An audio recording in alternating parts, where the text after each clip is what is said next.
Welcome back to Sweet Yellow House, and it's time for our Forgotten Five Tuesday, and this is the last one in the series, so let's get started. Project 1, I started this decoupage project a while back, and I just never finished it, so I needed to cover up the white borders because the picture was not big enough to cover the whole canvas. So I took 3 colors and I just kind of mixed them together. I put a base down of the Java color first, which is the brown, and then I just kind of mixed everything in until it got to a point where I liked it. I didn't film it, but I did actually go over it with some antiquing wax mixed with some clear wax just to tone it down, and went over the whole thing to kind of meld everything together. So if you see any items that you like, go to our website and we probably have them for sale over there.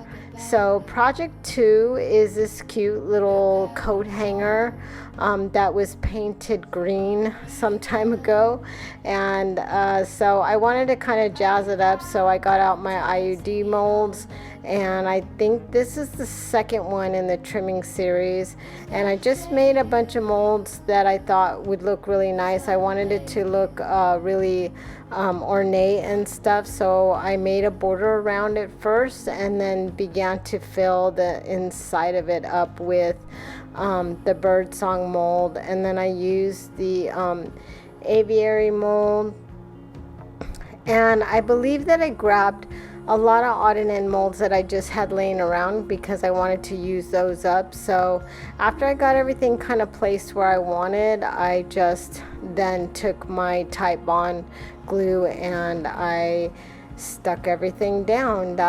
It's pretty basic there. So once I got everything down and let it sit for a little bit, I did go in with my syringe and filled those holes with glue and let it set. So once that was set up, I grabbed my cake batter color from DIY, mixed a little baking soda and some water together, and I went over the entire thing. I did the baking soda, that was basically just to hide any of the little cracks and imperfections from that clay drying. So I grabbed some white wax, and I grabbed this one because it's a really loose wax. It's not it's a really soft, loose, liquidy wax. So, and I just went over everything, just putting it on and taking it off. So here's how I actually blend all of my my 3 color waxes together. I put a pretty big base color down of the clear wax, and that's my base, and then I add white to it, probably like half of the clear, and then I put a quarter of the antiquing wax, and just until it looks dark enough to my eye, but I don't want it that dark. So, and I put it in a sealable container so I have it there to use whenever I need. So with that, I went back and I just did a layer over the little coat rack, and I just put it on and wiped it back. I did take some white wax on my finger and just kind of went back and highlighted some of those areas that got a little dark. So after that was set, I grabbed my gilding wax and I just went over the highlights of that. I didn't go heavy at all, just barely a little sheen on there, as you can see. So I think that came out really well. I want to use that to hang some of my gardening or drying herbs and stuff like that. So project 3, I was able to get actually 2 projects out of this one item. So I grabbed my cake batter, and this was like a candle holder type thing, and it had a top and a bottom, which you see here, and then it had a huge base that was kind of inserted in there. So I just took everything apart, and with one part, the bottom part, I painted that with the cake batter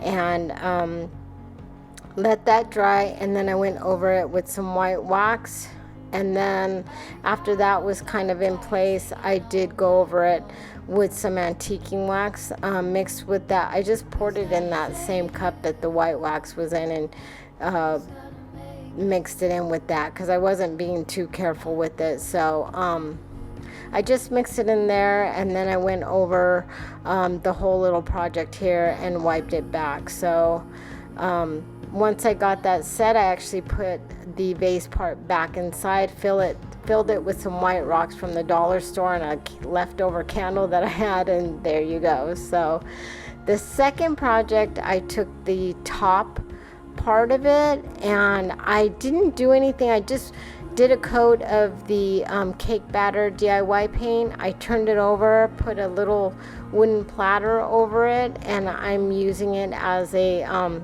nice cute riser. So I didn't want to stick down that plate, because if I wanted to put like a white plate or something fancier on there, then I can change it out. So I thought that came out really cute. So project 4 was this tin square little platter with handles, which had like a little embossing floral pattern on the corners.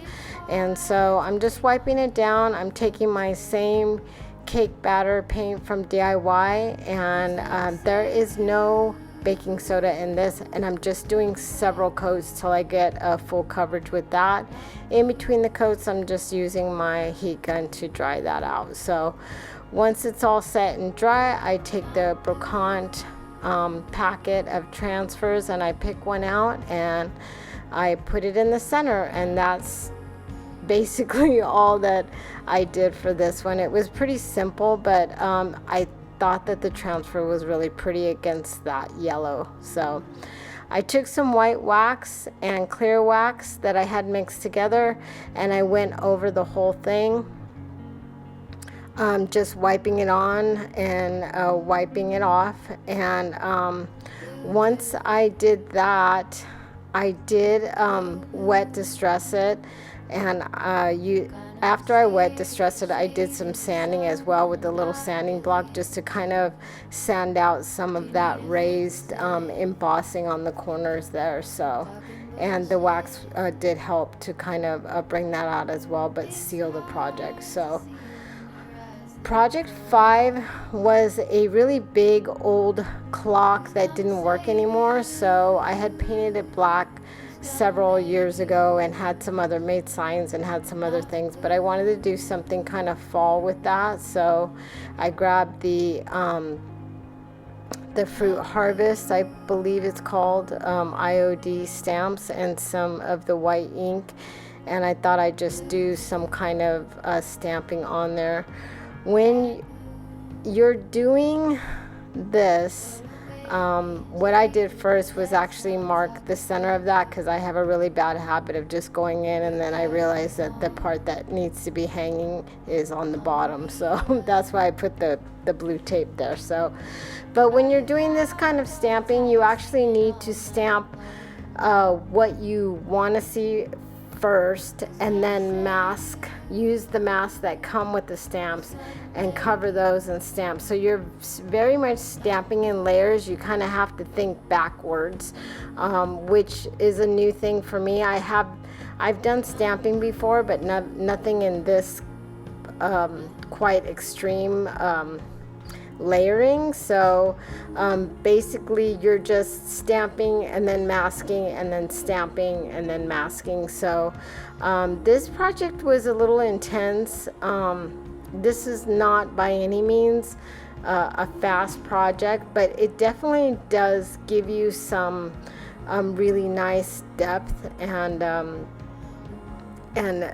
you have to put some thought into it. You can't just get in there and start. Well, you can, but you know, if you want that kind of layered look and stuff, then you have to kind of give a little bit more thought to what you're doing. So once I got everything, I just moved those masks around as I'm making my way around that surface and moving the mask in where I need to and stuff. So once I got everything set and stuff, I took some alcohol and a fine little nail brush, and I used the alcohol to clean up that white ink around where it's smudged, and it did a really great job. So once that was all set and dried, I took my cake batter paint again and mixed that with some baking soda, because I really wanted a really rough texture against that really smooth black background, and I did several coats of that to get some full coverage.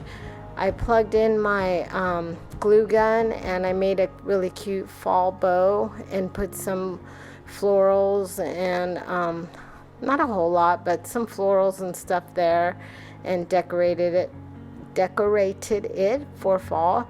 And I thought it came out really nice. The bow is a little more overstated than I'm used to, but I thought it was really nice for the holidays. So thank you for watching. I hope everyone really liked this series. We are gonna cool it until September. We're still gonna do our Fridays video, but not our Tuesdays. So we'll be back with another series, and we will see you on Friday. Who's gonna save you?